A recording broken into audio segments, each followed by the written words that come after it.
ధర్నా నిర్వహించడం జరుగుతుంది. మిత్రులారా, గత 12 సంవత్సరాలుగా తెలంగాణ వచ్చిన తర్వాత బీసీలు అనే వాళ్ళు ఒక సవతి ప్రేమ రాష్ట్ర ప్రభుత్వాన్ని 61% జనాభా ఉన్న బీసీలకు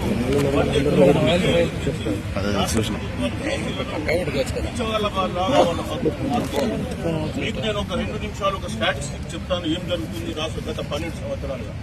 గత 12 సంవత్సరాలుగా రాష్ట్ర ప్రభుత్వము 23,85,000 కోట్ల బడ్జెట్ ఆమోదించింది 12 సంవత్సరాలు.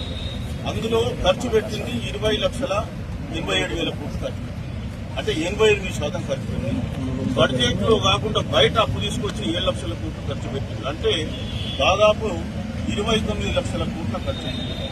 బీసీలకు కేటాయించింది కూడా చెప్తాను. బీసీలకు 65,540 కోట్లు కేటాయిస్తే 12 సంవత్సరాల్లో ఖర్చు పెట్టింది వచ్చేసి ఈ సంవత్సరం కూడా ఖర్చు పెట్టుకుంటే 31,000 కోట్లు అయింది. ఆ 31,000 కోట్లలో కూడా ఈబీసీలో డబ్బులు ఈబీసీ వాళ్ళ 2,200 కోట్లు ఇందులో ఉన్నాయి. అదేవిధంగా బతుకమ్మ చీరల ఖర్చులో 2,150 కోట్ల ఖర్చు ఉన్నాయి. ఇవన్నీ తీస్తే 26,000 కోట్లు దాటుతుంది. అంటే నువ్వు 29 లక్షల కోట్ల బడ్జెట్ ఖర్చు పెడితే బీసీలకు వచ్చింది ఎంత? 26,000 కోట్లు. ఆ 26,000 కోట్లు దేనికి? స్కాలర్షిప్లకు మాత్రము, అదేవిధంగా హాస్టల్ ఫీజులకు మాత్రమే వచ్చింది. ఆర్థిక పరమైన అంశాలకు బీసీలు మరి స్వయం ఉపాధి తీసుకుని రేపు పిల్లలు సెల్ఫ్ ఎంప్లాయ్మెంట్ పెట్టుకోవడం కొరకు గతంలో ప్రభుత్వం 14 కార్పొరేషన్లు ఏర్పాటు చేసింది. అందులో ఒక ఈబీసీ కార్పొరేషన్ పేరు అంటే 13 వాళ్ళు పెడితే ఈ పెద్ద మనుషులు వచ్చినాక 8 కార్పొరేషన్లు చేసి 21 కార్పొరేషన్ చేస్తున్నారు. ఎంబీసీ కార్పొరేషన్ అనేది ఉదాహరణ చేసి 3,850 కోట్లు గత ప్రభుత్వం ఇస్తే ఖర్చు పెట్టింది 19. ఈ ప్రభుత్వం 815 కోట్లు ఇస్తే 12 ఒక్క రూపాయి లేదు. బీసీ కార్పొరేషన్లకు 21 కార్పొరేషన్ 11,800 కోట్లు అలాట్ చేస్తాం. ఖర్చు పెట్టింది 1,080 కోట్లు. అంటే నీ వర్గాలకు 88% ఖర్చు పెట్టుకుంటావు, మా దగ్గరకు వస్తే 8% ఖర్చు పెట్టుకుంటావు. మరి బీసీలు ఇట్లా పరిస్థితుల్లో ఉంటే రాబోయే కాలంలో వాళ్ళు ఎట్లా బతుకుతారు?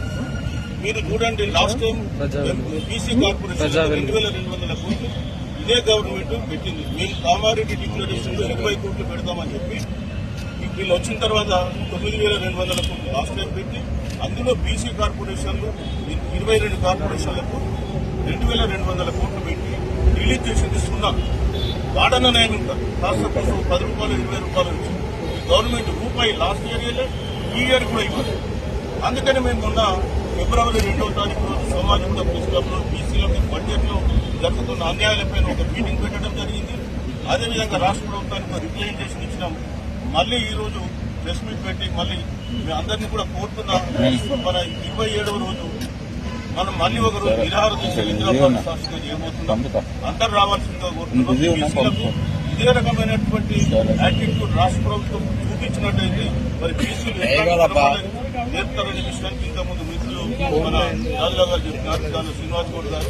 సో నేను కూడా అదేవిధంగా రాష్ట్ర ప్రభుత్వానికి చెప్పేది ఏంటంటే మీరు బీసీలను ఓటు బ్యాంక్ యంత్రాలుగా మారిస్తే రాబోయే కాలంలో బీసీలు మీకు తప్పకుండా గుణపాఠం చెప్తారు. ఇప్పటికే 2 పార్టీలు ఈ రాష్ట్రంలో బీసీ రిజర్వేషన్లను అడ్డుకొని ఎట్లాంటి గుణపాఠం నేర్చుకున్నారో మీకు తెలుసు. అట్లాగే మీకు కూడా ఇప్పుడు మీరు ఆర్థిక పరంగా బీసీలను అనగదొక్కాలనుకుంటే మీకు అయినటువంటి గుణపాఠం తప్పకుండా బీసీ సంఘాలు తెలుపుతాయి. ఆ విషయాన్ని ఇక్కడ స్పష్టంగా నొక్కి చెప్పడానికి కూడా రావడం జరిగింది. మాకు బడ్జెట్ లో మీరు బీసీ కార్పొరేషన్లకు మీరు బడ్జెట్ లో 88% ఖర్చు పెట్టుకుని మాకు 8% ఖర్చు పెడతారా?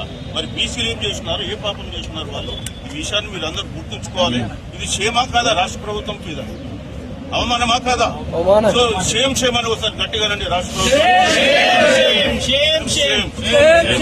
రాష్ట్ర ప్రభుత్వం ఇప్పటికైనా కళ్ళు తెరవండి.